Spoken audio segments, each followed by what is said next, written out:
Hey, what's up, guys? Welcome back for another video. It's that time. I'm going to do some college football picks and predictions. We're going to be breaking down the 2026 Florida State Seminoles. Mike Norvell probably easily has the hottest seat in all of college football preseason-wise. This guy's under a lot of pressure coming into his 7th season at Florida State. And just look at these last couple seasons. 2020, 3-6, that's a losing record.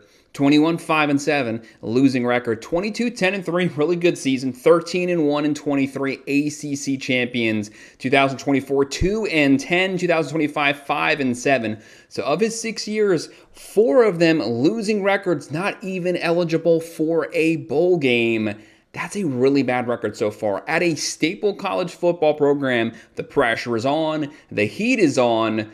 What's the win total for him to keep his job? Maybe 7, 8 wins. If he doesn't do that, if he doesn't make a bowl game, he's probably getting fired. If he gets fired, when does he get fired? Does he get fired at the end of the season so the school can try to save as much money as possible? Does he get fired during the season? That's all the unknown. Or does he pull a rabbit out of his hat? He has done it before. You can't say it's impossible.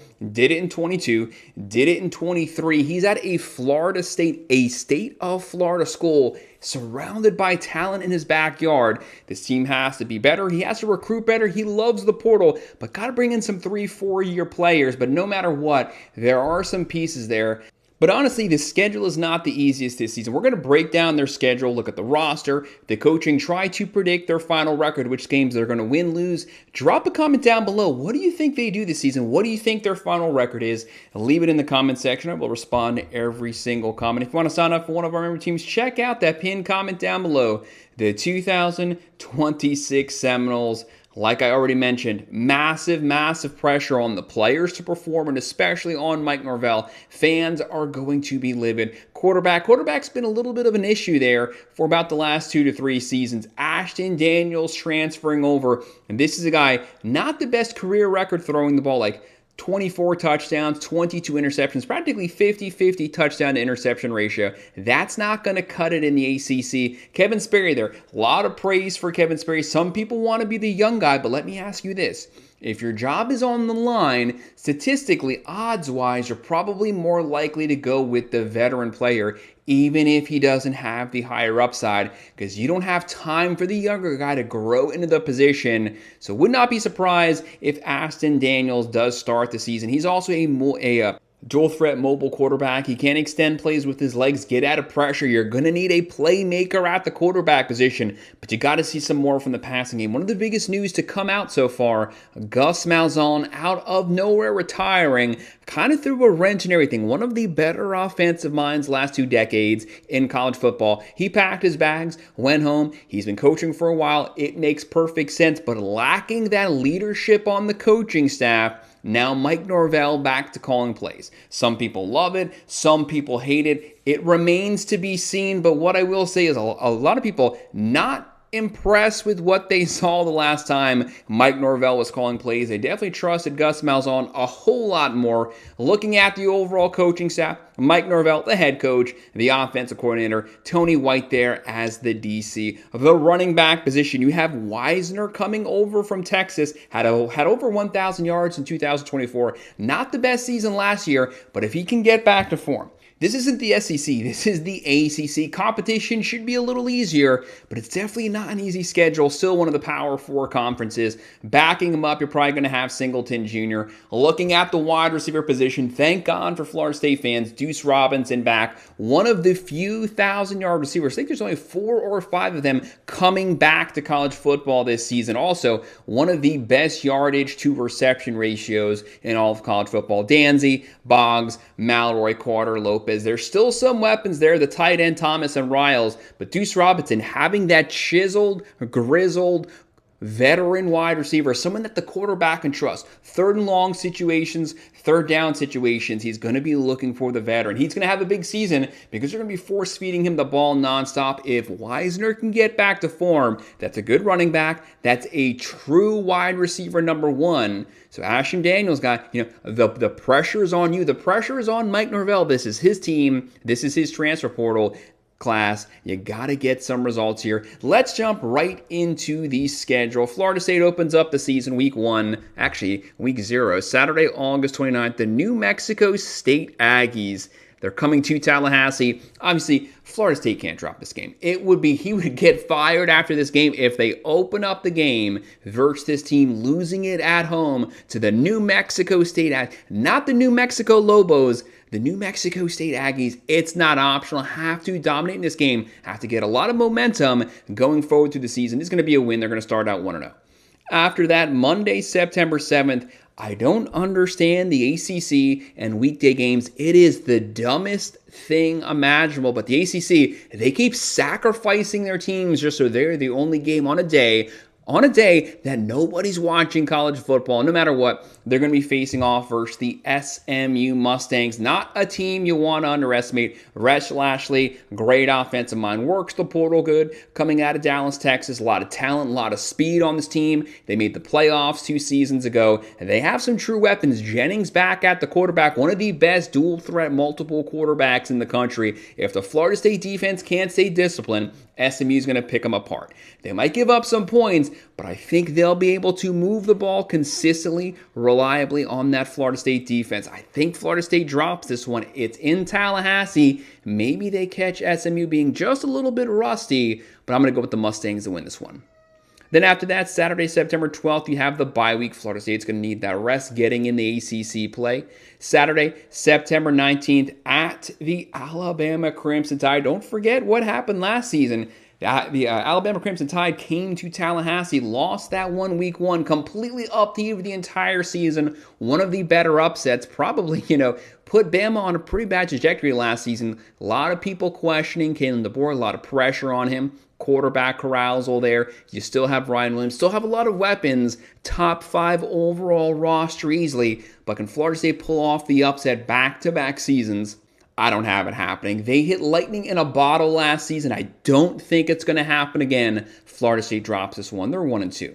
After that, kind of pissed off. 2 straight losses. Week 4, Saturday, September 26th. The Central Arkansas Bears. Let's be serious. Coming to Tallahassee, 4 straight home games.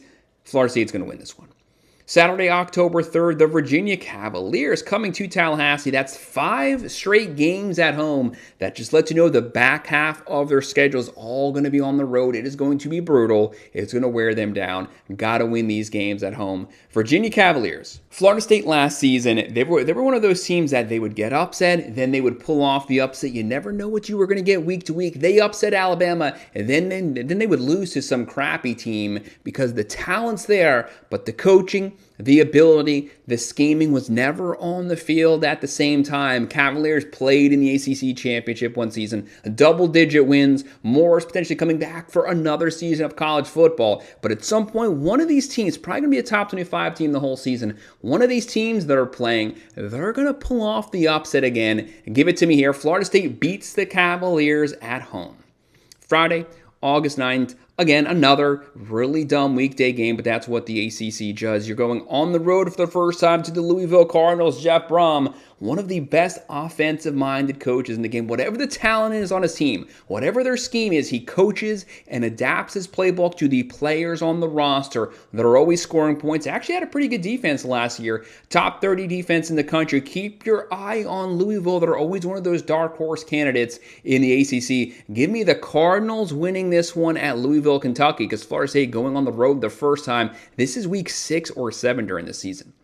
Then Saturday, October 17th at the Miami Hurricanes. Hurricanes came to Tallahassee last season. Florida State going on the road to Miami. Miami, the runner-up to the national championship last season, finished the year number 2. A lot of talent. Darian Mensah transferring over. You might see some Cam Ward-esque abilities from him. One of the best wide receiver cores, running back room. The offensive line, number 6 defense in the country. Yes, they lost Mesidor, lost Bain, but so much talent on that team that are going to Miami. But this is one of the best rivalries in the game. Whenever these two teams play, take the record, throw it out the window. It means absolutely nothing here. Florida State can win this one. They've played it close before. They've won this game before recently. But give me the Hurricanes. The Hurricanes, they are too good. They are too physical. I don't think Florida State can compete in the trenches. Miami wins this one. Then Florida State has that bye week. They definitely need the bye week. Sitting at 3-4 right now. They got to get to a bowl game. It is not optional. But losing that game to Miami puts Mike Norvell in a very precarious position after the bye week. Saturday, October 31st, the Clemson Tigers. They haven't announced who their quarterback is. Dabo, Allen, a lot of veteran coaching staff members on this team. Still a lot of talent. Not the Clemson of old, though. Clemson, they've kind of fallen off. They've lost their edge. They haven't adapted to modern college football. So this is a team Florida State can beat. Clemson comes in here. They play teams that aren't the best teams. They play down to their level, and they don't play up to the good teams. But I'm going to go with Clemson winning this. I still trust Dabo a whole lot more personally than I trust Mike Norvell. Clemson wins this one. Saturday, November 7th at the Boston College Eagles. Obviously, the Eagles here at Boston College, they have not had a good season in college football for quite some time.